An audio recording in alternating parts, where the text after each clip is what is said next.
Good morning, everyone. This is going to be your daily reading for November 26th, Monday, starting off a new week. Welcome back to the work week. Whew!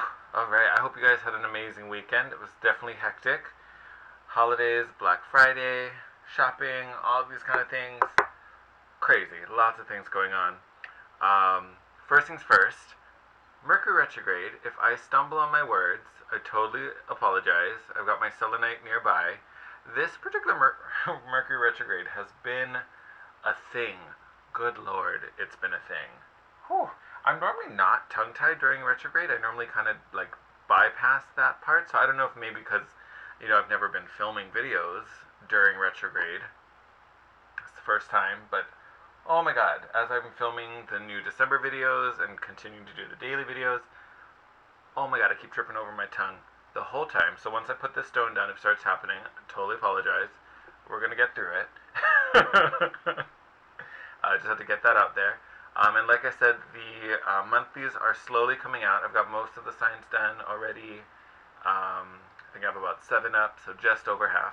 I'm going to do a few more tonight before I call it a day. So hopefully all 12 will be up very, very shortly. And yeah, with that said, let's get into it. Alright, so I've already chosen our rune as always. This is a familiar friend. We've seen him a couple times. Oh, now of course that the camera's on, I can't remember what it is. Starts with the T. Anyway, we've had this rune before. We'll get the name later. But this is the rune of the gateway, also linked to Thor as well. I believe the last time we got this rune, I was talking. Actually, I feel like every time I get this rune, um, gateway. It's not necessarily a rune of walking through the gateway. It's kind of this point where you're ready to connect with the divine. You're ready to kind of accept and begin the new phase and accept this challenge or this offer. Today I have like a slightly different meaning that I think applies. Um, so I've been trying to brush up my rune knowledge and kind of gain some more sources for insight. One that I came upon today for this rune in particular, because normally I call this a rune of inaction, because you get to the gateway and it's kind of your moment to look back at everything and kind of assess how you've done along this journey. Did you learn what you needed to learn? Did you gain what you needed to gain? Do you understand why this happened? Or, has your perspective shifted because of all the things you've gone through before you step into this new cycle? I would almost add a layer to this, and it's kind of like initiative. Um, Another thing this particular rune is linked to is a thorn. So it's like if the vertical line was like the stem or the branch, it's the thorn on top of it. So it also has this protective aspect to it. The new thing I learned about this rune is it's linked to like stopping bullies and protecting yourself or protecting others, protecting the delicate flower. If I use like the rose as an example, and I still kind of connect that to this idea of looking back over your journey, over your decisions, um, in the sense that if you were confronted by an obstacle or some type of bully situation, what did you do about that? Did you stand up for yourself or for someone who's being affected? Did you stop it? Did you kind of shirk away and kind of let it happen? You may not necessarily agree with it, but if you let it happen, it's kind of you're essentially allowing it to happen.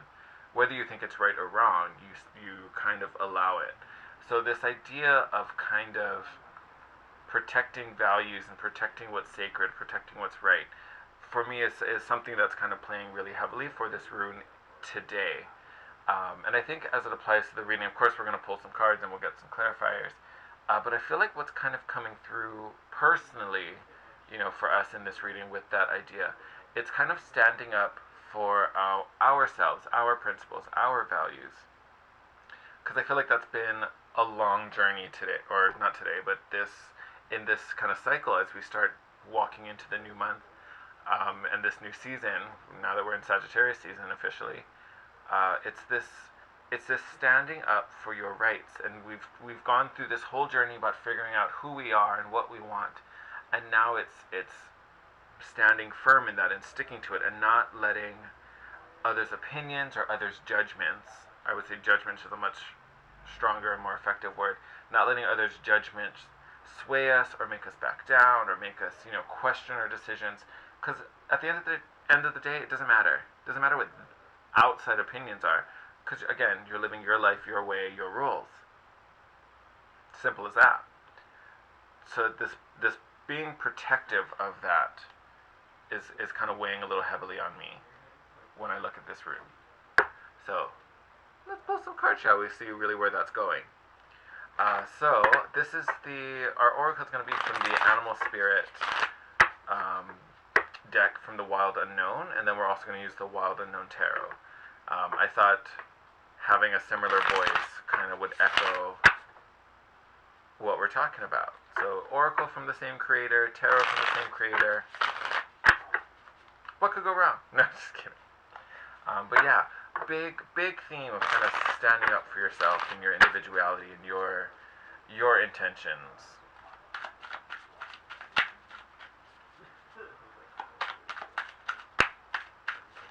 Oh, there we go. Oh, how many cards is that? That looks like a lot. 4. Do I feel them?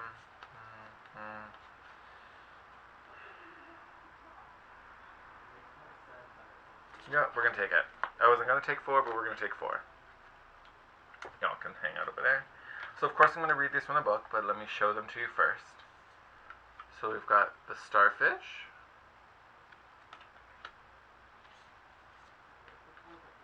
Fire ant. Kind of like this semi-spiral situation. This also makes me think of I don't think this card has to talk about the self, but this theme of kind of like a bullseye and then like that target right in the center, like honing in and really focusing on that one point, focusing on yourself. Camel, it's the next one. And then lion. I do think it's funny we have 3 fire element animals, the fire ant, camel, and lion, and 1 water, which is starfish. So fire as an element naturally kind of speaks to passions, desires, motivations for sure. So I feel like that's kind of going to be a thing. Alright, starfish. Here we are. Beautiful, alluring, superficial or shallow, some of the keywords. When in balance, you're uplifting, artistic, expressive. When it's out of balance, can lead to gossip, feeling empty. How to bring in balance if it's not is to surround yourself with positive friends. Amazing. It's not a long passage, we'll read it. The starfish is a natural and exquisite beauty, mesmerizing to all. Being around someone with starfish energy is a thrill, like you've been put under a spell of divinity itself. The problem is these creatures have been reliant on how they look and what other people think of them for so long that they may have forgotten their deeper callings. When this card appears, it's important to ask, am I being swayed by outward appearances? Oh my god, were we not just talking about this? I love it so much. What dreams have I put aside to please others? None of that. No more. We're focusing on your dreams. No more sacrificing that. Oh my god, we're literally just talking about that. Alright. Let us move on. That was easy. Opened right to fire ant. Beautiful. So fire ant possesses qualities of aggression, rigid thinking, following orders. When in balance, you're feeling thoughtful and disciplined. When out of balance, argumentative, excess heat, and again, gossiping. This gossiping energy, if we're not in balance, already a theme. To bring into balance, walks at night and solo time. Time to recenter and focus. Fire ant energy flares up without us noticing. It's the force that attracts us to people and situations that feed our imbalances rather than those that counter them. Gossiping and blaming are a few indicators that misaligned fire ant energy is at play. You may also find yourself stewing on a person or situation, only making things worse. How can you break free from the drama and cool down? Fire ants are surprisingly sensitive. Don't pretend the heat isn't getting to you. Alright, so I feel like these are 2 separate paths. Without even reading the camel and lion, I almost feel like starfish may be one path if you're feeling good, if you've kind of conquered the demons, if you've done all that work and you're standing at the gateway. This is you feeling good. Maybe along the way you were looking at other people's intentions, maybe you were focusing on other people's goals and not your own. That squash now. Fire ant. So if you're still taking all this external information that's pulling you away, I think that's where this particular path is starting to go. Because you're here, you could possibly be like stewing and kind of contemplating and stuck on someone, blaming others. When ultimately, yes, maybe they contributed, but you made the choice. You participated in whatever choices were made. Because you could have easily said no and backed out. All right, then we get to camel. Resourceful, independent, knows oneself. Oh, look at this progression we're making. Blaming others. Now we're getting to know ourselves. Beautiful. Someone in balance, feeling calm, content. Out of balance, lacks vitality, dehydrated. That's funny. Out of balance camel, not hydrated. See what you did there? Wild unknown. Bring into balance a pilgrimage. Well, I don't think that may be so drastically necessary today. But we do have two modes of walking away. We've got a pilgrimage. We also had walks at night as a way to rebalance fire and energy. So I think removing yourself from the situation or walking away and having some time just by yourself, big key here. The camel can handle absolutely anything as it carries a wealth of nourishment within.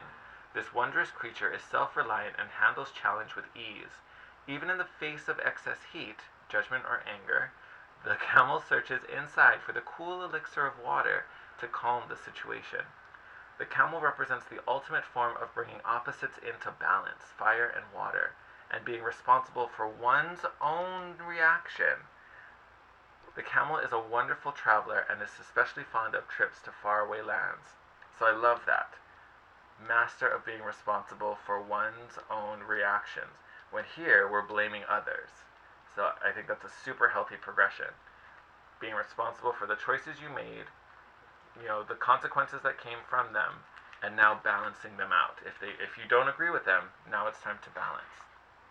And then we get to lion. Patient, regal, a complete master. When in balance, the epitome of peace and strength. Even in the tarot deck, the strength card uses the lion, but it's a gentle strength. The lion's not roaring and mauling some poor person to death. It's calmly sitting, and a woman is closing its mouth. It knows it's the shit. It knows it's strong. It knows it's a master. It doesn't have to prove it. He is at peace. When out of balance, withdrawn and too serious, to bring into balance daily meditation and friendship. So if this is one path, trying to get to the same place as the starship, oh Lord, where is it? There it is, got it, all right. Where this starfish is, the key here to keep this in balance was positive friendship. You go through this of being alone, solo time, all these things, and then you get to lion. Friendship is the thing that brings it into balance. So again, these two are the two endpoints. We're surrounding yourself with positive energy, positive people, and people that exude that same inner peace that you have. That's who you stay and maintain. So if you're not feeling that already, if you're not already here, take some alone time to rebalance these energies, really sit and see what's frustrating you, what's making you mad, and then own up to it. You don't have to tell anyone, but you have to own up to yourself. I mean, like, this is the part I played. Next time I'm not going to behave this way. I'm not going to make that choice because I know how that feels. And then you come out as a lion, that regal master and power and pillar of strength. The lion is a master of the fire element and the living mascot of self-transformation. A lion personality dedicates their life to personal and spiritual growth. This dedication inspires some and intimidates others. Therefore, the lion is respected by all, but known intimately by few. Some mistake the lion as hard to access or aloof, yet those with a keener eye know better. Lions are observant, stealth, and precise in their words and actions. They do not waste energy or resources. This card reminds us that self-mastery is available to all, no matter where our quest begins. What this tells me is that we need to be masters of ourselves before we walk through this gateway, before we take this next step. We have to be truly in control of ourselves, our actions, our choices. Because if we're not, and we walk into this new cycle, we will continue to let others make those choices for us. And that's not happening anymore. That part of our life is done. All right. that was a lot just on the Oracle decks. I'm so sorry. We had a lot to talk about there, I guess. We're still not going to leave until this tarot situation is sorted out. We need to clarify. But it sounds like part of us are there and we're ready. Part of us are on our way there. So if you are a part of that group that's getting there, take some time, look at yourself, be real honest, and own up to your mistakes, celebrate your successes, and get to this lion energy. And for those of you who already are at peace and centered, stay that way. Surround yourself with positive people. Don't hang out with people that bring you back down to this fire and energy.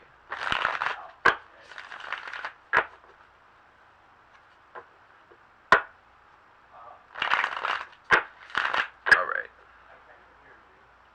Okay. Whoa. Okay, Spirit, way too much. Way too much. I'm not taking all that. Okay, that's a smaller dose. I'll take that. Slightly smaller. Still a lot, though. Alright, so Daughter of Wands. So kind of the same fire energy going through.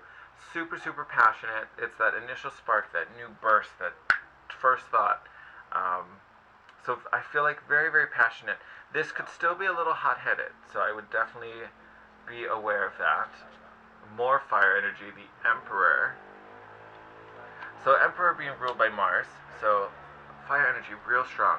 And honestly, this makes me think of Sagittarius. Sagittarius is a fire sign. So we've all got a lot of fire energy running through us right now. And Sagittarius energy isn't combative. It's not like Aries. It's not, trying to prove a point and get out there and do things. Sagittarius is concerned with truth, planning, setting goals. As the archer, it's shooting the arrow, it's providing that new goal. This is where we want to get to. So again, it is strength, it's power, it's still a fire sign. But again, it's a quiet, reserved, peaceful strength. It's not trying to prove anything, it's not trying to fight anything. Same with this Emperor. He's not trying to cause war, he's trying to lead and govern his people. Two different ways this fire is being used. So again, calm, peaceful strength. And then you have the Ten of Cups. Beautiful energy. So again, Ten of Cups is the happy ending card. It's peace. I wanted to say love, but it may not be love for everyone. Because again, this fairy tale ending is going to be different for everyone. It's not going to be essentially, love and romance and, picket fence, all of that. Depends what your fairy tale ending is. Honestly, I see these two coming out together as this is what you're looking at. This is the focus. So if someone is messing with you, if you're angry at someone, if you're on this path, don't worry about it. Let that go. This should be your goal. This is what you're looking at. What is your happy ending? Where do you find peace, success, contentment, emotional contentment, fulfillment, nourishment? What does that look like? That is your beacon. That will keep you in this Emperor energy where you're channeling all of this fire into support, leadership, guidance, manifesting, mastery. That's what you want that fire going into, creating this abundant kingdom, not going to war. Ooh, then we have the Tower energy. So this is change, disruption, destruction. How I see this, I don't necessarily see this as destroying you so much, because that would mean destroying this. If we're focused on this Ten of Cups, we're destroying the obstacles, we're destroying the blocks, we're destroying the external influences that are getting in the way. That's what's being destroyed and taken down. It's kind of almost like once you realign with your true path, all these things that get in the way, the universe is like, oh, okay, we're going this way, okay, everything else done. And it's striking it with this huge bolt of lightning. Like just massive, massive, massive, massive. Like, as I kind of look at this card, you have the Emperor, white background, black, graphic line silhouette. And then here you have the negative almost. Black background, white, white design, white foreground, white tree. So it's kind of like once you align with this energy, the opposite of it gets destroyed. See that? The negative image of what you truly are after, the negative side, the shadow side of it, gets attacked and demolished. Which, again, leaves you open to walk towards this happy ending. And then after that you have the Son of Cups, which would be like the Knight of Cups, which is someone chasing. something going after. It could be an apology, so maybe the person that was doing you wrong or doing shenanigans or messing with you, maybe they realize what they did was wrong, and then they come to you with this apology. That totally could be a thing. I right now am more concerned with you and looking at your path and your kind of trajectory. So for us personally, I feel like this is just tuning into your intuition and looking at yourself and really refocusing on you and getting this understanding. It may even be through meditation you kind of focus on yourself and your inner voice and kind of reconnect with yourself and also with the divine. So you might be getting some more messages. You might be getting some intuitive hits about where to go to next or how to proceed, or what to do with all this fire energy that apparently is sitting inside us. But I think it's a beautiful way just to get a fresh start after this tower energy takes out all the negativity. I think that's a great thing to kind of be working towards. Underneath that, you have the Three of Wands, which is about, your ships coming in, your blessings coming in, Chariot, speed, movement, success. I mean, what else could you want? Ships coming in quickly, and you will find success. I think it's beautiful. Oh, let's keep going. We'll do a few more before we wrap it up. But then we've got the Ten of Swords, which is a painful card. But to me, this is telling me the worst is over. Whatever this malarkey is coming in this way, that's going to be the end of it. Like, literally, the hard part will be done. And again, Daughter of Pentacles, which is like the princess or the page of Pentacles, coins, whatever you want to call it. That is a fresh start. Fresh start. Essentially, it's a blank slate almost, because you're full of this creative energy, and at this point, you can become whatever you want to become. And whatever it is going to be highly successful, because you have the sun after. It's literally going to be giving you life. I think that's beautiful. Biggest key here that we have to be aware of is this setup. Those oracle cards are really guiding the way. Which path are you on? Are you centered in yourself and need to maintain that way? Or do we have to take the focus off of others and bring it back to ourselves so we can sit as a master of our own mind? Which path are you on? Alright, everyone. I love you so much. I hope you enjoyed today's reading. I hope it resonated. If it did, I'd love to hear from you in the comments below. Again, if you need to reach out to me with questions or if you want to book a personal reading, all my contact information is below. DM me on Instagram at The Guiding Chariot. My email's down there as well. Let me know how I can be of service to you. Alright, everyone. Enjoy your new week. Enjoy your Monday, and I will see you tomorrow.